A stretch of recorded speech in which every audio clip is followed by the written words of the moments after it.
Hello and welcome to SDPN's 2023-2024 NBA season previews. Today we are diving deep on the Detroit Pistons, another young team that has promise and tons of room to grow, but it is still very early in their quote-unquote development path.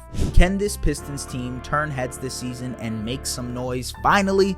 Let's try and find out. But first, be sure to like and subscribe to our channel for more NBA content. The season is almost here, and we have tons of great videos coming your way to get you prepped for what should be an awesome season. Okay, so the Pistons haven't been the talk of the town in the NBA for quite some time. They haven't won more than 25 games since the 2018-2019 season and have perpetually been a bottom feeder and lottery team for the last 5 years. I say that to say it's been a rough one for Pistons fans, but there are a lot of reasons to be excited about this current core and where they're headed as soon as next season. One of the primary reasons to be excited is their big-time addition this summer on the sidelines, hiring one of the brightest minds in the NBA, head coach Monty Williams, to a massive contract. It took 6 years and almost $80 million to persuade the longtime Suns head coach to jump back in the saddle, but I think he will be worth every single penny for Detroit. First and foremost, he has an existing relationship with the Pistons ownership group and front office,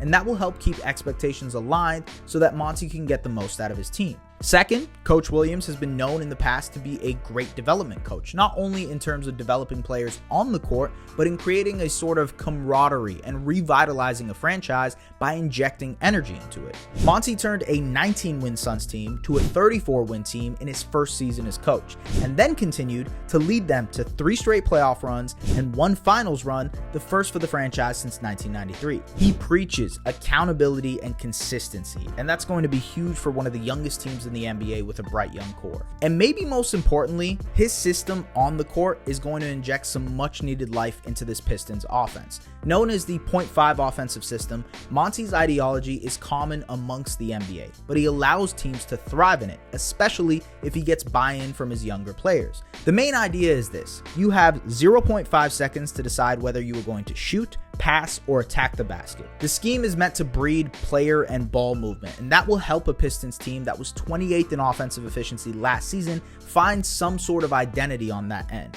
Monty is a home run coaching hire in Detroit, and he's going to be the coach that gets that team to the playoffs at some point. Mark my words. On court, the Pistons made some additions too, trading for Joe Harris and Monte Morris. Harris was once one of the most lethal shooters in the NBA, and while he wasn't that for the Brooklyn Nets last season after returning from injury, he will still provide some floor spacing for a team that will desperately need it around Cade Cunningham, Jaden Ivey, and Ausar Thompson. The Pistons were 22nd in three-point percentage last season, and at the very least, Harris will do his best and try and help. If not, he's salary matching for a trade at a later date. As for Morris, the hometown native is going to be a much needed veteran presence in the locker room. He can handle the ball, he can be a combo guard in lineups that include Cade and Ivy, and potentially be a mentor for Killian Hayes. Without a doubt, their biggest on-court addition has to be Ausar Thompson, the 5th overall pick in the 2023 draft, who has shown flashes of genuine brilliance in the Summer League. The 6'7" point forward is a hyper athlete and walking into the NBA in year 1 as genuinely one of the best physical players in the league. He can handle the rock, he's explosive, he's big,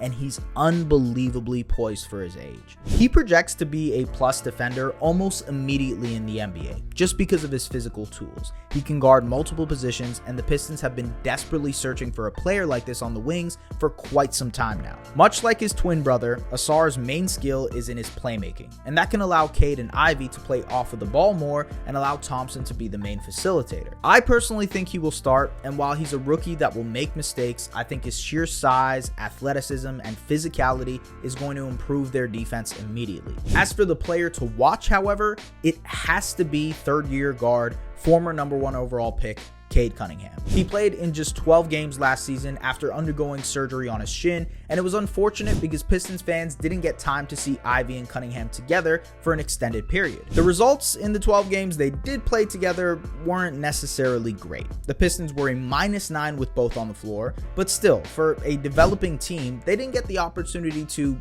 feel each other out through the course of an 82-game season, which is important, especially when you're discussing two guys who are going to be the backcourt for the foreseeable future. That means this year is really going to be the trial run for that. There will be hiccups, there will be clashes of styles, but I think in the long run, both players will be able to thrive off of each other. Both have shown an ability to play on and off the ball and in different ways. Cade is probing, manipulative, and decisive, and Ivy is bursty, athletic, and speedy, and it makes for quite the tandem. But in my opinion, it starts with Cade. How much has his three-point shot developed? How much more efficient and comfortable is he as a scorer? If open runs mean anything, and I get it, they don't mean anything, he looked great at Rico Hines and in all of his offseason workouts. But this is, without a doubt, going to be a huge season for Cade because he's who they're building their franchise around.